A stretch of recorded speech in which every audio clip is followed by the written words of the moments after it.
Hey everyone, in this video, I'm going to do a deeper dive or make a supplemental video for the chapter 1 content on the theory of consumer choice. I just want to hammer home or give you a better visualization of some of what we discussed. So you can see here, graph 1, you've got a budget constraint as we discussed, and then an effective budget constraint after a change in tax. So let's imagine this scenario. The young worker wants to earn a certain amount of savings. Then they want to retire as soon as they can, as early as they can in life, and use that passive income from their investments, drawing down their savings along with interest on those savings. So, how would this specific worker respond to an increase in taxation in the present? Some people will say they will work less and be a less productive member of society because leisure has become less expensive. This would lead them to consuming less as he earns less. And so his or her budget constraint offers fewer options, and they'll be on a lower indifference curve. Others say that based on their goal of leisure later in life, they will actually work more and be a more productive member of society in the present, or they will uh, work more overtime and retire later. But they want to reach their goal, so they may work more, and so they would enjoy less leisure in the present now, despite working more and maybe feeling poor. Let's look right here. Let's pretend I drawn some indifference curves on there. Let's pretend these are drawn properly. And you see like they're on this indifference curve right here because it's tangent to that point right there. When taxing changes things, and I could have really, this should have actually been shifted instead of pivoted, if I'm being completely honest. But you can see the point that if this budget constraint lowers, then they're going to be on a lower indifference curve. So if you're a policymaker debating the effects of a proposed tax policy, you're going to want to consider this, especially if you're concerned about what that does to the nation's productivity, which is an important measure we'll talk more about in macroeconomics. Uh, so you're going to want to reach out, or they would want to reach out to a public or labor economist with a background appropriate for analyzing these types of issues.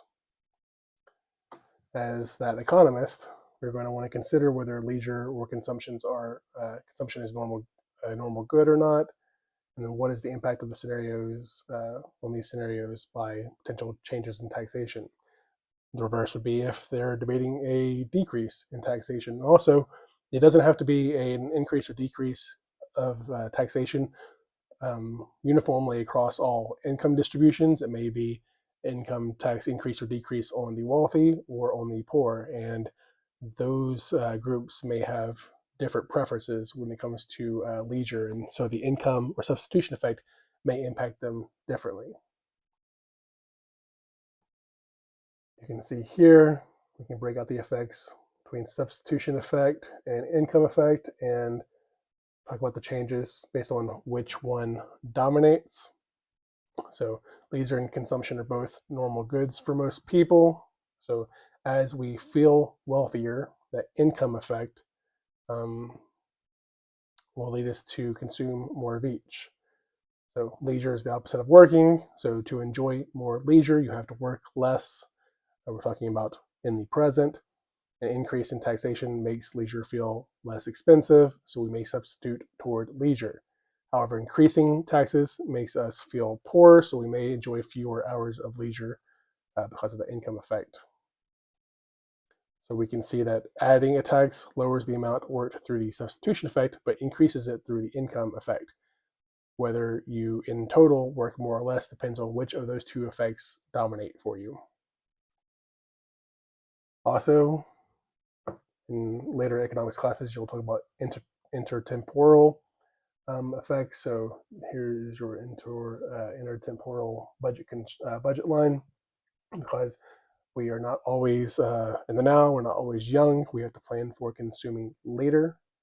whether we increase our leisure or not depends on which effect dominates, as I mentioned, and that depends on our preferences. So how strongly do we desire leisure now or versus consumption now, or leisure later versus consumption later? To retire later on, we need savings that we can draw upon with its earned interest. And how quickly we reach our savings target depends on a combination of how much we've saved, and then interest rates can impact that, like we mentioned in one of the quick quiz questions in this chapter. If we hold our work constant, then higher taxes would lead us to feel poorer, and so we'd consume both less when we're young and when we're older. And whether we would work less or more depends on whether the income effect dominates, because we feel poor, so we consume less, leisure less, work more, or if the substitution effect dominates, as I mentioned. The income effect makes you inclined to work more, substitution effect makes you inclined to work less with an increase in taxes. I talked at other times about these backward bending supply curves as our labor supply reacts to hitting a target income, then bending backwards to maintain that same level of income, but enjoying more leisure as your income increases. And then different pieces of the economy can affect other factors. That's word poorly. But what I'm getting at here is that we mentioned income and we mentioned tax rates, interest rates earlier. Well, when the economy is doing well, we may raise taxes to reduce deficits that were incurred or run up during previous downturns in the economy. This affects interest rates. So, and we'll talk more about that in the macroeconomic chapters, but a slowdown in the economy raises unemployment, which means workers lose their jobs or reduces their hours. That's not to be confused with them choosing for leisure, but rather labor demand falls. So if this is in response to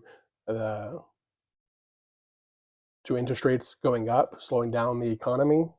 So you may earn more on savings, but if you've maintained your job, you may feel wealthier, but you may not keep your job.